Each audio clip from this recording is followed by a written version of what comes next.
So this video is about flower photography, and I'm up here at Gibbs Gardens in North Georgia just because the daffodil season is out, and I thought it would be a great opportunity at the beginning of spring to give you 3 to 4 different ways that you can set up your camera that'll hopefully help improve your photographs and give you some spectacular results.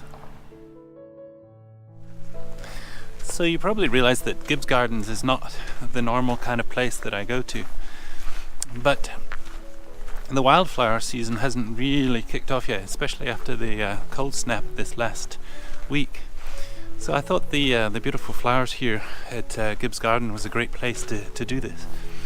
And it's meant to rain and be a really overcast day today. So if you're looking for that picture postcard with the blue sky and the daffodils, the yellow daffodils down the front, then that's not going to happen today. But for any kind of intimate scene or macro shot, overcast and even rainy days are the very best. So I thought it was a great chance today to actually do that. So the first one I'm going to do is just your general landscape shot, and I've got a place just up here in mind, so let's go see.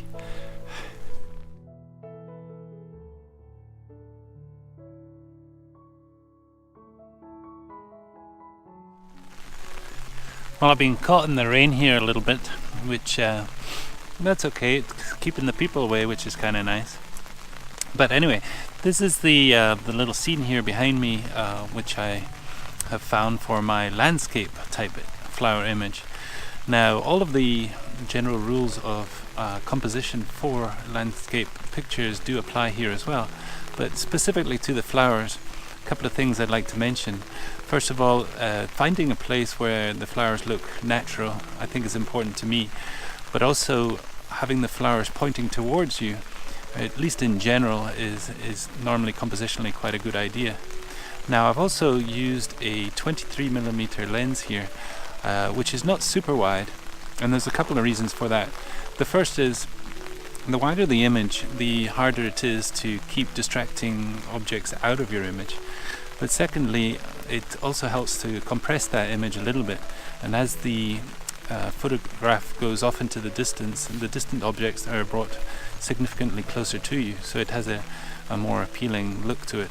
So my advice would be not to go super wide, and as I say, I've used the 23mm, which is about a 35mm equivalent.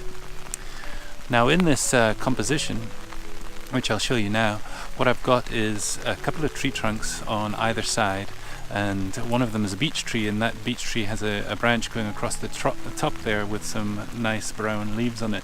So all of that is framing the daffodils down in the bottom of the image, and your eye is drawn first of all obviously to the daffodils at the foreground, but also all the way through the gap up towards the top of the hill. And I've also kept the skyline to a minimum because obviously there's not much of interest there. The main object is the flowers, and it's a grey sky day anyway, so not much blue sky or clouds or anything like that, which you might want to include if it was a beautiful, pretty day. Anyway, I think despite the rain, we've managed to get this shot, and I'll move on now to the next one.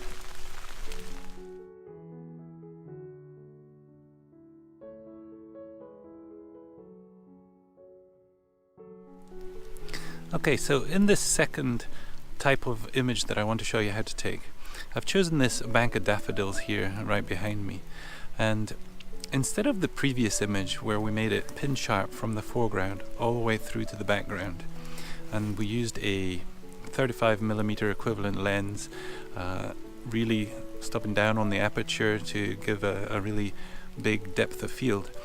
Instead here we're going to do the complete opposite, and we're going to use a much longer focal length.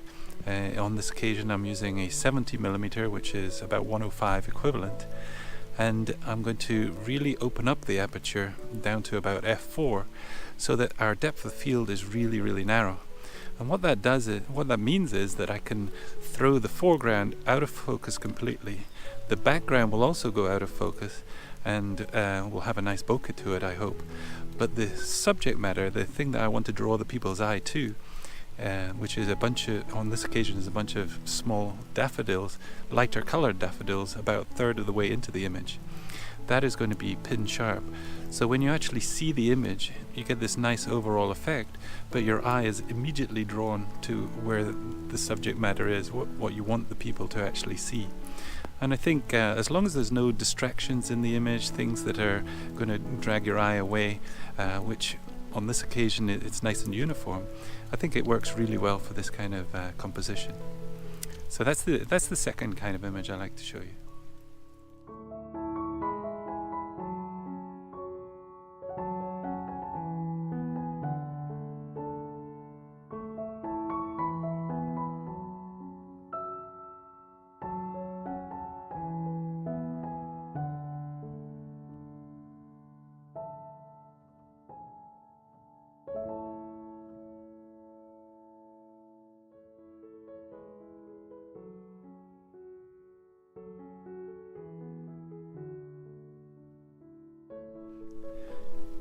Okay, on to image number 3. Now, we started at the beginning of the day by having that wide angle view, and then we went to the telephoto and actually brought that in a little bit and used a longer focal length. We're going to stick now with the longer focal length, but instead of actually having a wider view, we're starting to get much more intimate, much closer to the subject.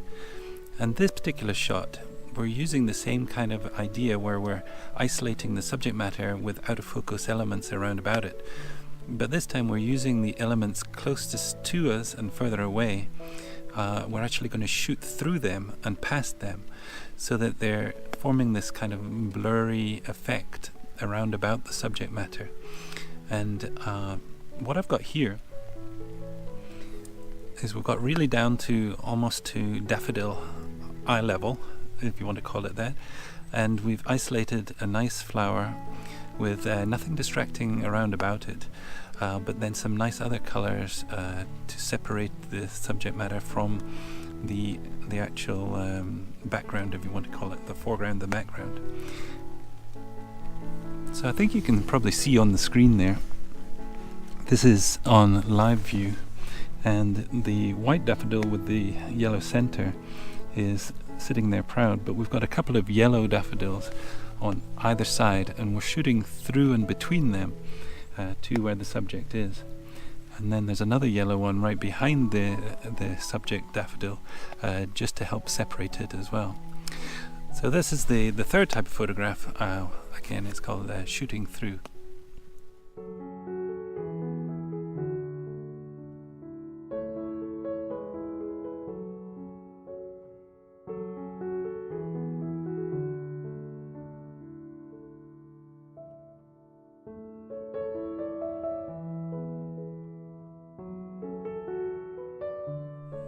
Okay, so a quick bonus tip here. You ever have that trouble where you cannot get the camera low enough to the ground on a tripod? And quite often it's because of the center column in the tripod. So you can get the legs to go out wide, but the center column stops you getting any lower.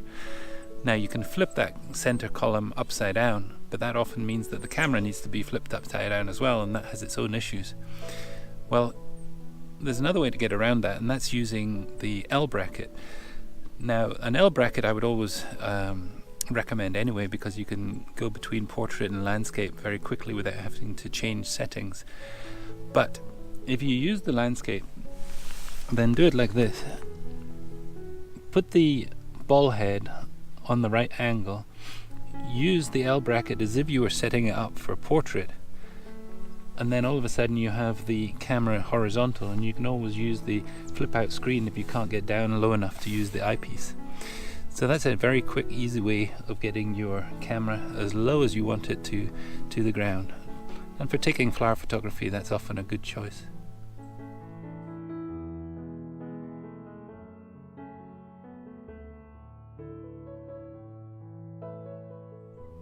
The fourth and final composition type that I want to talk about today about flower photography is the macro shot.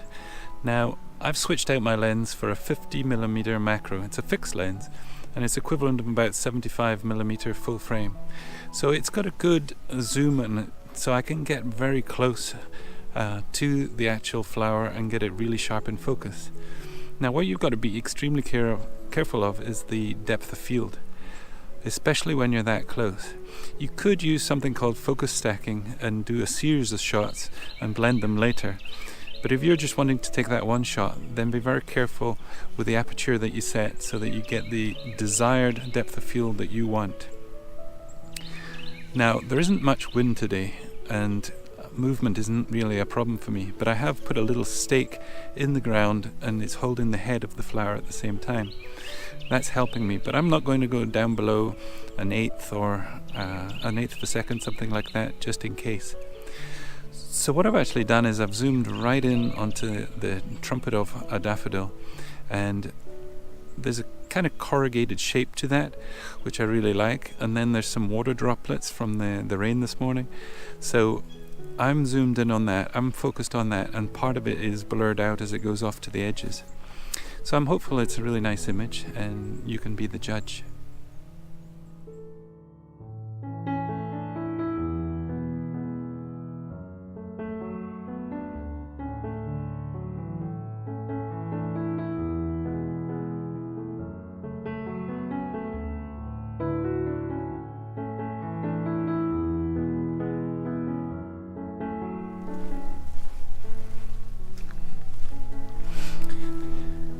So there we go. That was about 4 very different techniques that you might be able to use if you're doing flower photography in the wild.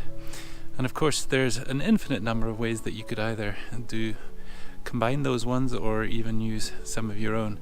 This is just meant to get you kind of started with your flower photography. And of course, if you have any questions at all, feel free to contact me or leave a comment below. I'd be very happy to try and answer your question. Otherwise, I've been very lucky today with the weather.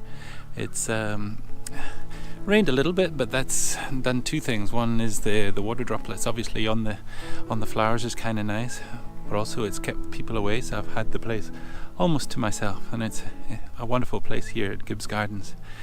And otherwise, I just wanted to thank you again, and we will see you in the next one. Goodbye for now.